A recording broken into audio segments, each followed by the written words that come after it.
அனைவருக்கும் வணக்கம். நான் டாக்டர் கிருத்திகா தேவி, எம்டி சித்தா.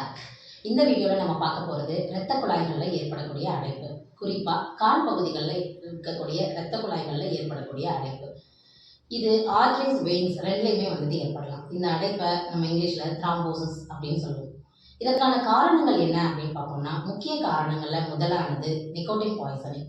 சிகரெட், பீடி, புகையிலை போன்ற பழக்க வழக்கத்தினால நிக்கோட்டின் பாய்சனிங் நம்ம இரத்த குழாய்களில் அதிகமாகும் போது இந்த நோயானது ஏற்படுகின்றது.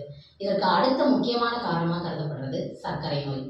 மேலும் அதிக இரத்த அழுத்தம், அதிக கொழுப்பு சத்து அதிகமாக இருக்கக்கூடிய ஹைப்பர் கொலஸ்ட்ரீமியா, ஸ்ட்ரெஸ் போன்ற பல காரணங்களால் இந்த கால் பகுதிகளில் இரத்த குழாய் அடைப்பானது ஏற்படுகின்றது.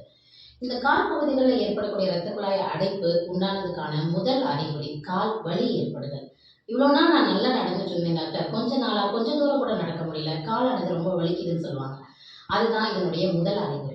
இது போக காலில் ஏற்படக்கூடிய தோலினுடைய நிறம் மாறுறது, காலில் மதமதப்பு உண்டாகிறது, கால்களில் இருக்கக்கூடிய தசைகள் எல்லாம் அதனுடைய செயல்தன்மையை இழக்கிறது போன்றவை ஏற்படும். இந்த நோயை சரியா சிகிச்சை அளிக்காம நம்ம அப்படியே விட்டோம் அப்படின்னா ஒரு ஸ்டேஜில் கால் பகுதியை எடுக்க வேண்டிய சூழ்நிலை கூட இதனால வரலாம். அந்த வகையில் நிக்கோட்டின் புகையிலை பழக்கத்தினால காலினுடைய இரத்த குழாய்களில் அடைப்பு ஏற்பட்டு தசைகள் செயலிழந்து காலையே எடுக்க வேண்டிய சூழ்நிலையில் நம்மக்கிட்ட வந்த ஒரு நோயாளிக்கு நம்மளுடைய ஆலவாய் அரசி சித்தா மருத்துவமனையின் சிகிச்சையின் மூலமாக குணப்படுத்தி இன்னைக்கு அவங்களுடைய கால் பகுதிகளின் இரத்த குழாயினுடைய அடைப்பை நம்ம சரி செஞ்சிருக்கோம். அந்த வீடியோவை நீங்களே இப்போ பார்க்கலாம். வணக்கம், என் பேர் கர்பசாமி. நான் ஒரு லாரி டிரைவரு. லாரி டிரைவராக இருக்கும்போது வண்டி ஓட்டிகிட்டு இருக்கும்போது திடீர்னு இந்த கை அடப்பாக இருக்கிறதுனால ரத்த குழாய் அடப்புன்னு சொல்லி ஹாஸ்பிட்டலில் சொல்லிட்டாங்க.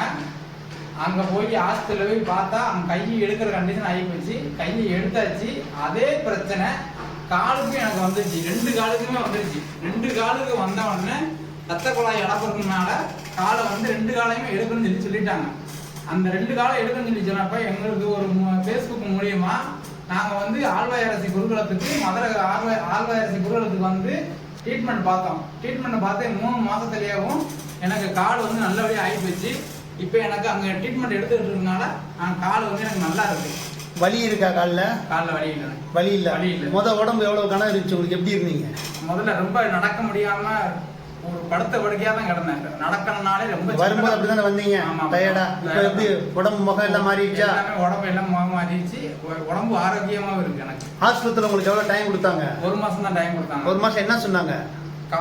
காலை எடுக்கலைன்னா சீக்கிரம் ஆளு அப்படின்னு சொன்னாங்க. ஆமா, டெத் சொன்னாங்க. இப்போ அந்த பிரச்சனை இல்லை உங்களுக்கு? 3 மாசம் மருந்துலயே இல்ல?